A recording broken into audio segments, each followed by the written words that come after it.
শহীদ আবু সাঈদ, শহীদ রিয়াগো, শহীদ ওয়াসিম নাসিফার রক্ত বৃথা যেতে পারে না। আব্দুল্লাহ আল মামুন ন্যাক্কারজনকভাবে পিছন থেকে অতর্কিত হামলা চালায়। এই হামলায় পুলিশের অতিরিক্ত বল প্রয়োগ করেছে, নারীদের হেনস্থা করেছে, সাংবাদিকরা আহত হয়েছে। শিয়া বাটার ও ভিটামিন ই সমৃদ্ধ lily glam beauty soap. Lily, always beautiful. ধর্ষক, নিপীড়ক সহ অপরাধীরা আশকারা পেয়ে ভয়হীনভাবে অপরাধের রাজত্ব কায়েম করছে। ধর্ষণ ও নারী নিপীড়নের বিরুদ্ধে একাধিক গণ আন্দোলন সংঘটিত হওয়ার পরেও বাংলাদেশে আজও এই সংকট বৃহৎ পরিসরে বিদ্যমান।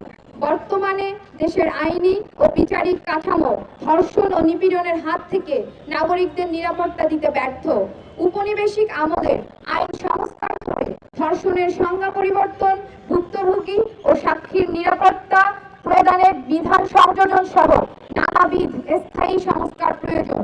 শিক্ষা প্রতিষ্ঠান সহ কর্মস্থলে আজও নিপীড়ন বিরোধী সেল আজও অকার্যকর। তাই এই সংকট থেকে উত্তরণের জন্য প্রয়োজন স্থায়ী আইনি ও কাঠামোগত সংস্কার, বিচারহীনতার সংস্কৃতি দূরীকরণ ও সামাজিক রাজনৈতিক পরিসরে সাম্যের ধারণার সুস্পষ্ট বাস্তবায়ন।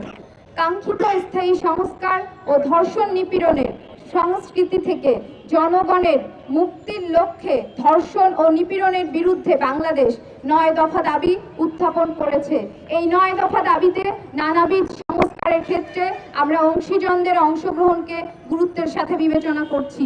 আমরা প্রত্যাশা করি শত শত মানুষের শহীদি আত্মদানের উপর দাঁড়িয়ে থাকা অন্তর্বর্তীকালীন সরকার আমাদের উত্থাপিত ৯ দফা দাবির পর্যালোচনা সাপেক্ষে সংশ্লিষ্ট সকল অংশীজনকে সাথে নিয়ে নাগরিকদের নিরাপত্তা বিধানে সুস্পষ্ট কার্যকরী পদক্ষেপ গ্রহণ করবে। বর্তমান স্বরাষ্ট্র উপদেষ্টা দায়িত্বে দ্রুততম সময়ে আইন শৃঙ্খলা পরিস্থিতি উন্নয়ন সম্ভব নয়। ফলত নাগরিক নিরাপত্তা নিশ্চিতের পূর্ব শর্ত হিসেবে আমরা স্বরাষ্ট্র উপদেষ্টা জাহাঙ্গীর আলমের অপসারণ সাপেক্ষে দ্রুত স্থায়ী সংস্কারের পথে সরকারকে হাঁটতে দেখব বলে বিশ্বাস রাখতে চাই।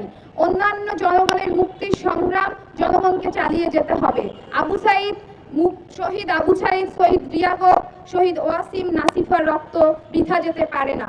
বন্ধুগণ, আমরা অবাক হয়ে দেখলাম গত 11 মার্চ ধর্ষণ ও নিপীড়নের বিরুদ্ধে বাংলাদেশ প্ল্যাটফর্মের উদ্যোগে ৯ দফা দাবিতে পদযাত্রা ও প্রধান উপদেষ্টা বরাবর স্মারকলিপি প্রদানের শান্তিপূর্ণ কর্মসূচিতে পুলিশ প্রথমে হামলা করেছে। আব্দুল্লাহ আল মামুন ন্যাক্কারজনকভাবে পিছন থেকে অতর্কিত হামলা চালায়। এই হামলায় পুলিশের অতিরিক্ত বল প্রয়োগ করেছে, নারীদের হেনস্থা করেছে, সাংবাদিকরা আহত হয়েছে, যা আওয়ামী আমলের পুলিশই রাষ্ট্রের এই চিহ্ন বহন করে। এই হামলায় সুমাইয়া আক্তার, মেঘমোল্লার বসু, আহমেদ আরাফ, আসমিয়া নেবুলা, সাজিদুল ইসলাম, মারমা সহ অন্তত 15 জন আহত হয়। ধর্ষণ ও নিপীড়ন বিরোধী একটা মিছিল আটকানোর জন্য ডিএমপি প্রথমে কোনো নারী পুলিশ রাখেনি।